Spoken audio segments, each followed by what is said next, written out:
Welcome, UCL fans, to our Season 2 Championship preview video. Yes, this is my preview video because the championship match was, I think, originally supposed to take place this last weekend, but it got postponed to this upcoming weekend. So that gave me a little bit more time to actually sit down and do this recording for it. But yes, we're here to actually take a look at the championship match that is going to be taking place. And of course, the matchup is going to feature the Durham Druddigons, who were 13-2 during the regular season, taking on the Real Maril, who were also 13-2. Now, of course, this is not the first time these two teams have met. They did meet earlier in the season, where the Durham Druddigons actually gave the Real Maril their first loss of the season. Now, will that happen again for it? It's hard to say.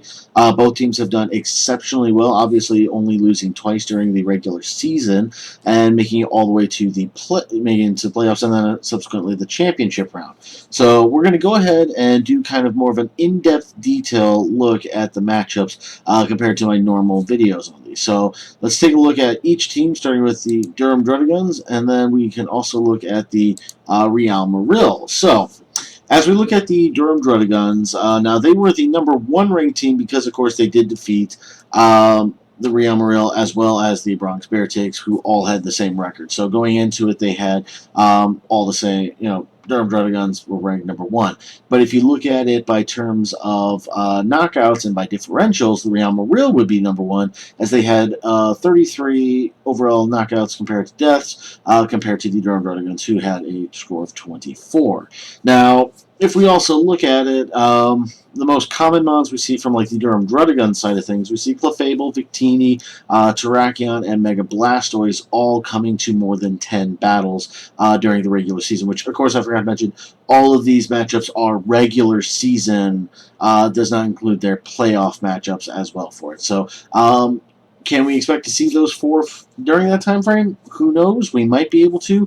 Real Maril, a little bit more versatile with the Mons that were drafted for it. Of course, the only Mons who showed up more than 10 times or in 10 of the matchups were the Tornadus Therian form and, of course, the Mamoswine, who each showed up a lot. But, of course, like Megaladios, Klefki, Tentacruel also made a lot of appearances, similar to Durham Druddigons, who had, like, Shaman, who appeared, obviously, in 9 of the battles. And a lot with like Crocodile, Registeel, and Druddigon. The rest of the picks not really brought as often as you can see. All of the ones from his third RU pick, and then subsequently the NU picks were brought to 3 or less battles. Comparing it though to the Real Maril, who actually barely brought more of their RU picks, where they only had 4 battles each for all the RU mods. Again, this does not include the playoffs, because I believe X-Blood was brought during the playoff matchup. But, 8 battles with an NU mod, which I think is probably more than almost any other team this season for an NU mod at least. But, I mean, it's so hard to make this prediction on who is going to play. I mean, I can't wait to see this matchup, because this is obviously the championship match. We want to see how well these teams are, they've done so well. We want to see them succeed, and, it's just been such a great season. I cannot wait to see these matchups. If looking at Durham Druddigons, Real Maril, I mean, they all kind of, it's all really hard to say. I'm so excited for this matchup. I have no words for it. I just cannot wait to actually see, which mods are brought, how they're going to be used. And let's not forget as well, for this weekend, this is also going to probably be, this is definitely the last matchup for Omega Ruby Alpha Sapphire for the UCL, unless they do something interesting for next season, or even an off season, but I highly doubt that. But this is probably going to be one of the last biggest matches on the 6th Gen engine as well, because don't forget, after this weekend, 1 week from this upcoming Friday, which will be about almost the week after this matchup goes off, Sun and Moon is going to be coming out, and of course, if you are paying very close attention, there's going to be a lot of big things happening, and I'm, hoping that it doesn't take as long for Season 3 to go off, as it did, Season 2. Of course, they did have their off-season, so at least they had some void, but it was almost a full year after Season 1 took place, where Season 2 officially took place. I mean, let me know down below who you think is going to win. I'm sorry, I got off on a whole other tangent there. But let me know down below who you think is going to win this matchup. Do you think it's going to be the Durham Druddigons, or do you think it's going to be the Real Maril? I mean, you can see the teams, like the draft that they had. You can see, the records on them, who's been doing well, who hasn't been doing as well.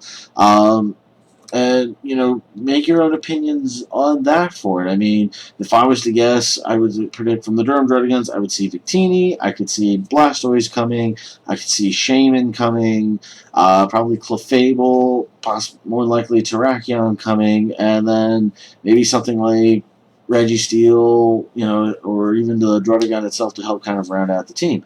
But again, I'm not, this is just me kind of spitballing, I guess, for just looking at. I picked like the mons that had the most knockouts or did the most work during the time frame. Real Maril could have like Megalodios, Mamoswine. I mean, this is why it's going to be interesting. With the Durham Dragons had a lot of heavy hitters. I mean, have three mons on the team with Victini, Mega Blastoise, and Shaman with double-digit kills. But if you look over at the Real Maril side, we only have two mons with double-digit kills, but a lot of other mons that were brought have, a lot more kills under their belts as well. So it's kind of more spread out versus looking at, the Durham Dragon side of things. But you know, I don't know what else to say about this. These are the matchups that are going to be taking place this weekend. The only matchup, the championship round, taking place this weekend. Let me know down below what you thought of this season, who your predictions are for winning, and then what are you hoping to even see in season 3?